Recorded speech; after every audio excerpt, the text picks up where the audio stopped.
Hello everyone, welcome back to another episode of Man Manga Boy unboxes a butt ton of manga with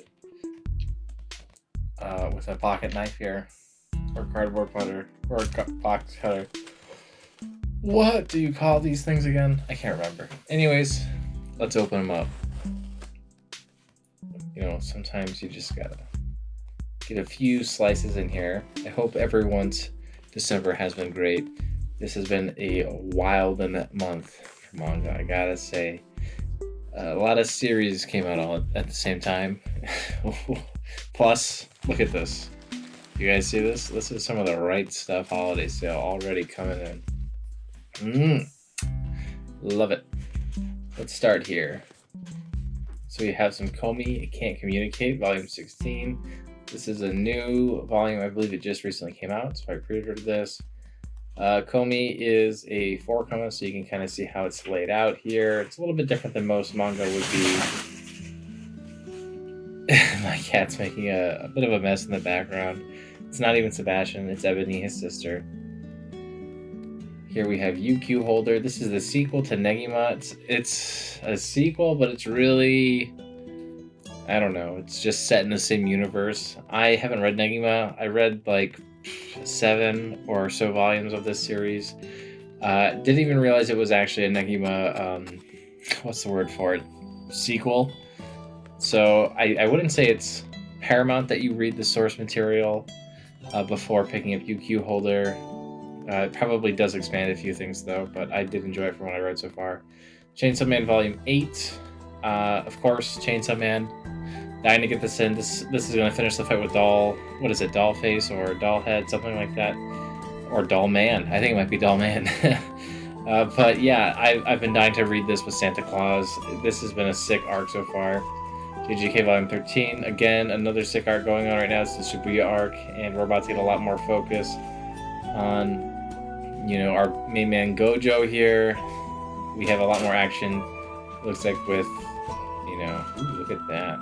I love his little artist summary things that he has there. Levius EST Volume 9. Levius is getting close to the final volume here. There aren't too many Leviuses left. They did release the hardcover of the first series, so instead of having to buy the first series in singles, you can just buy that one hardcover and then follow it up from here. This series has beautiful art and beautiful covers, if you didn't realize that already. But yeah, it is an insanely well-drawn manga about boxing, but a different kind of boxing, kind of like Manga boxing is different than boxing as well. Children of the Whales, not 100% certain what this is about. It was on sale. I've been dying to get it in for a while now. Children of the Whales, I do know that there are these kids who live on this island who's like also a whale, and they're trying to get out and, you know, explore the world instead of living on this whale. And so this was on sale in the RightStuf holiday sale, so I got a whole bunch of the volumes. The artwork is top notch. The series is still going on even today, so I feel like it must be pretty good. Otherwise, how in the world could it possibly still be going on? But like, look at those gears. They look insane. I love it. And then look, if you tilt it, you can see, I think they're little gears maybe, or flowers or something. They look really cool though. Definitely a series to check out though if you guys haven't heard of it yet. Let's pull out a few more of them over here. I think there's only a few more volumes in this box. Volume 10. It just looks so good. They do such a good job with the colors. You can kind of see the whale island on the spines and on the back here. It just travels all around the world. They're trying to get off of it so they can live their life, I suppose. And you can see here where the gloss is versus the matte. Very nice. 11. Oh, this looks like it has a little bit of spine bleed here. But, I mean, whatever. It happens. That is how it happens. And you just gotta accept it. Volume 13 of Fullmetal Alchemist. These are 1.5 volumes. I got these also for the RightStuf holiday sale. I did have a few of them here, but now I have them all ordered so far, so that's pretty cool. I do have all the singles as well, but this is a much nicer way to collect the series. The paper format is, I'll show you guys here, it's all glossy, and it's It's much bigger and better than the singles are. I like that the first page here has this little wax paper kind of thing. Let me show you. See, so you can see the guy through it. Pretty neat, kind of like how Monster does it. But yeah, if you guys haven't read Full Metal Alchemist, do I even have to say it? Just read it. But there's the box set available as well as those hardcovers, so really any format works. I think there's even a 2-in-1 or 3-in-1. Blade of the Immortal. I was just missing this volume. I think I have 4 downstairs already here. I was just missing 3.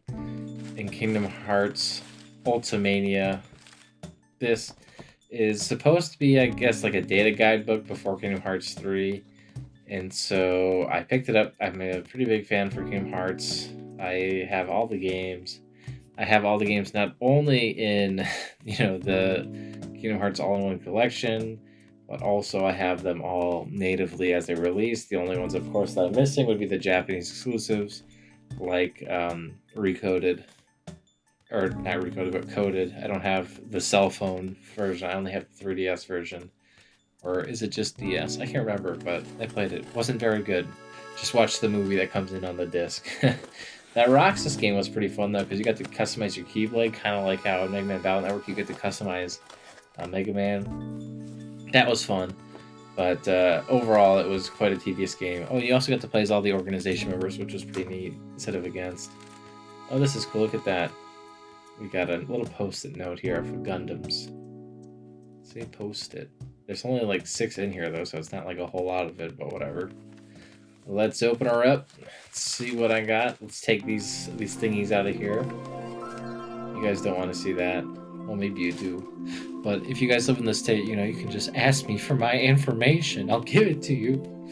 I'm desperate to read this with people. UQ holder. Got a heck of a bunch more UQ holder. Let me just go through these real quick.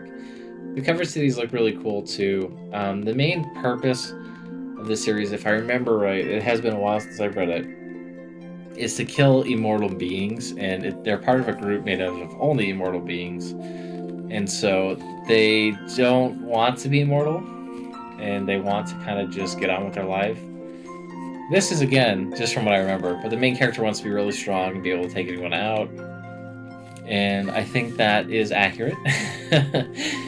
But it was a lot of fun from what I read. I am planning to reread it after I read all of Negima, because when I read it and I didn't read Negima, I didn't feel like I was missing anything, but I thought, oh, if this truly is a sequel to Negima, then maybe I am missing stuff. So the fact that I didn't even know I was missing stuff is why I recommend it to people, even if they haven't read Negima. But there are certain races that are introduced in this series.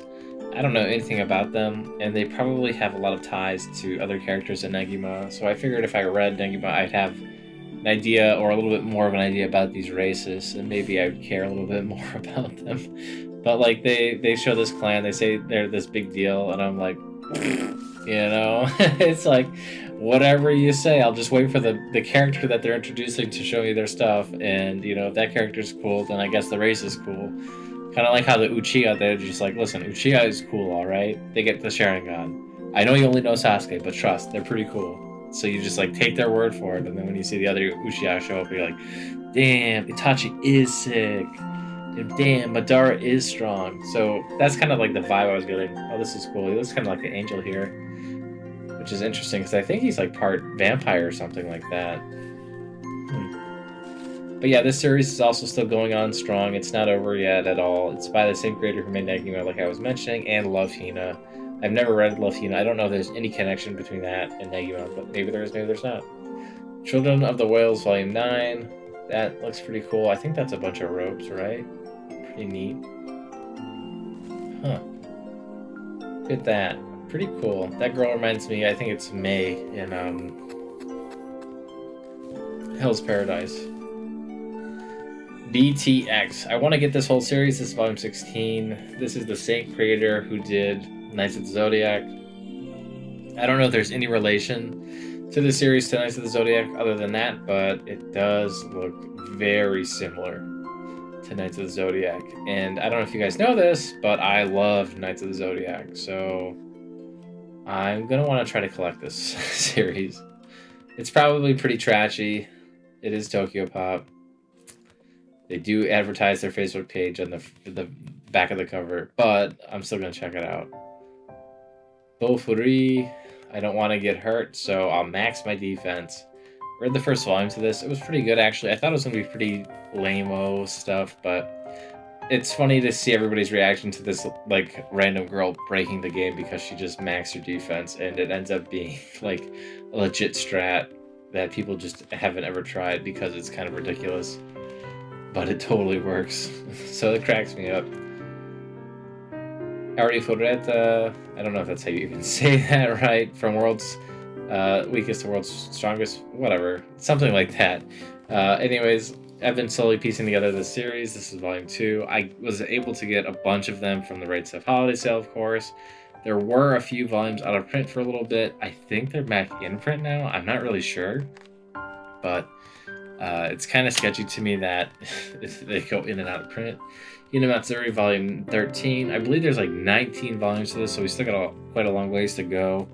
So if you guys are worried that this is ending soon for us, not quite. One Piece Books is just a little bit behind, I guess, the publishing times.